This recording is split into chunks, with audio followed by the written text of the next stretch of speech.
Selamat pagi Bapak Ibu Saudara yang dikasihi oleh Tuhan. Pagi hari ini kita akan belajar merenungkan firman Tuhan.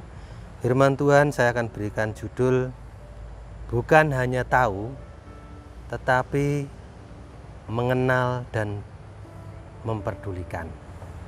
Saya akan mengawalinya di dalam beberapa ayat. Di dalam kitab Wahyu, Tuhan memberikan pewahyuan kepada Rasul Yohanes mengenai 7 sidang jemaat yang dilayani oleh Rasul.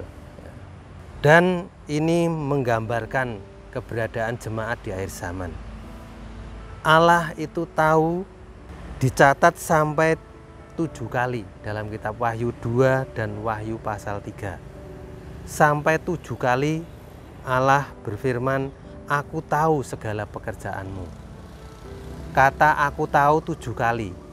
Tetapi untuk kata aku tahu segala pekerjaanmu ditulis sampai 5 kali di dalam kitab Wahyu pasal 2 dan pasal 3. Khusus untuk jemaat-jemaat Allah dalam kehidupan mereka, keimanan mereka.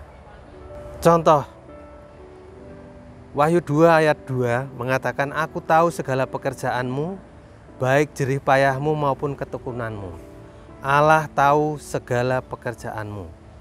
Jerih payah kita, ketekunan kita, Allah tahu.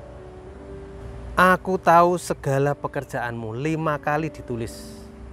Kita akan mengambil satu contoh perlakuan Tuhan terhadap orang-orang yang Tuhan kasihi, membuktikan bahwa Tuhan itu bukan hanya sekedar tahu, tapi mengenal baik, tapi juga peduli. Orang bisa saja tahu, orang bisa saja mengenal, namun belum tentu peduli. Namun belum tentu mengasihi dan bertindak memperdulikan keberadaan orang yang seharusnya ditolong, seharusnya dikasihi. Namun karena keterbatasan tertentu manusia bisa dibatasi. Tapi kita akan melihat contohnya di dalam 2 pribadi ini. Ya. Yang pertama, Yohanes 5 ayat yang ke-5 sampai ayat yang ke-7 berkata demikian. Di situ ada seorang yang sudah 38 tahun lamanya sakit.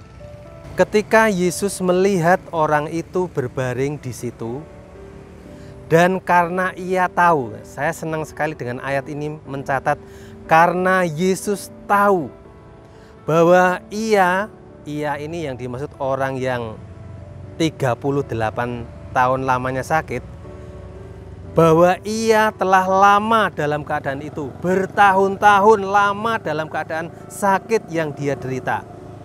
Lalu berkatalah Yesus kepadanya, maukah engkau sembuh? Tuhan datang pada waktu yang tepat. Kemudian apakah jawaban orang yang sakit ini?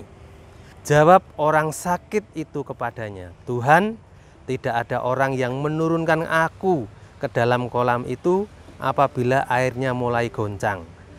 Dan sementara aku menuju kolam itu, orang lain sudah turun mendahului aku. Inilah kepedulian Yesus ayat 8. Kata Yesus kepadanya, bangunlah, angkatlah tilammu dan berjalanlah. Orang ini tidak bisa bangun, orang ini tidak bisa berjalan. Namun lebih dari itu, orang ini tidak ada yang mau menurunkan, tidak ada orang yang mau mempedulikan. Yesus tahu, Yesus mengenal, sudah beberapa lamanya orang ini sakit menderita. Ya, Yesus peduli. Tidak ada orang yang mempedulikan, tapi Yesus mempedulikan. Lebih daripada semua orang. Orang lain di sekitar orang yang sakit ini banyak yang tahu bahwa orang ini juga sama-sama sakit. Orang yang lebih sehat dari dia kemungkinan yang bisa menurunkan banyak, tapi Yesus peduli. Di saat tidak ada orang yang mau, Yesus mau. Sekarang kita lihat contoh yang kedua. Contoh yang kedua, kepedulian Allah kepada seseorang yang sungguh luar biasa ini. Di dalam Injil Markus pasal 5 ayat yang ke-18. Pada waktu Yesus naik lagi ke dalam perahu, orang yang tadinya kerasukan setan itu meminta supaya ia diperkenankan menyertai dia. 19. Yesus tidak memperkenankannya, tetapi ia berkata kepada orang itu, "Pulanglah ke rumahmu kepada orang-orang sekampungmu dan beritahukanlah kepada mereka segala sesuatu yang telah diperbuat Tuhan atasmu dan bagaimana ia telah mengasihani engkau." Orang yang kedua adalah orang Gerasa yang dirasuki setan. Habitatnya, lingkungannya sudah berubah dari orang-orang pada umumnya. Tidak ada yang peduli lagi. Mungkin orang hanya keluarganya saja yang tahu. Mungkin keluarganya saja hanya tahu, tapi sudah tidak peduli lagi. Saudara, Tuhan tahu keberadaan 7 sidang jemaat. Kasih-Nya, kekuatannya, Tuhan tahu. Tuhan juga tahu berapa lama ada orang-orang yang telah lama sakit menderita.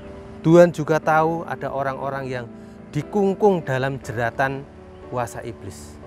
Apapun keberadaan saya dan saudara, Tuhan tahu. Tuhan peduli.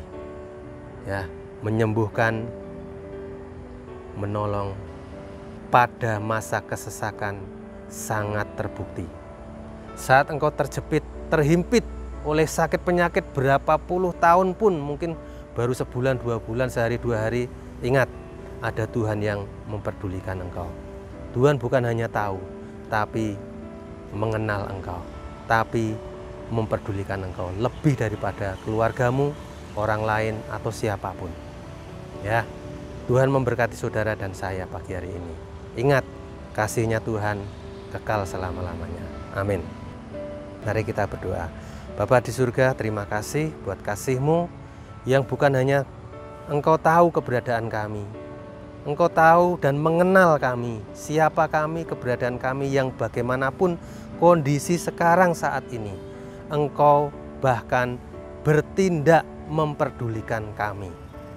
Engkau bertindak sesuai dengan rancangan-Mu yang sempurna, sesuai dengan waktu-Mu yang tepat. Di saat kekuatan tubuh kami mengalami batas akhir, di saat itulah Engkau turun tangan. Di saat kami sudah angkat tangan, Engkau turun tangan, menjamah menolong kami, menyembuhkan kami, mempedulikan kami. Terima kasih buat kasih setia-Mu yang besar Tuhan. Dalam nama Tuhan Yesus Kristus kami berdoa dan mengucap syukur. Haleluya. Amin.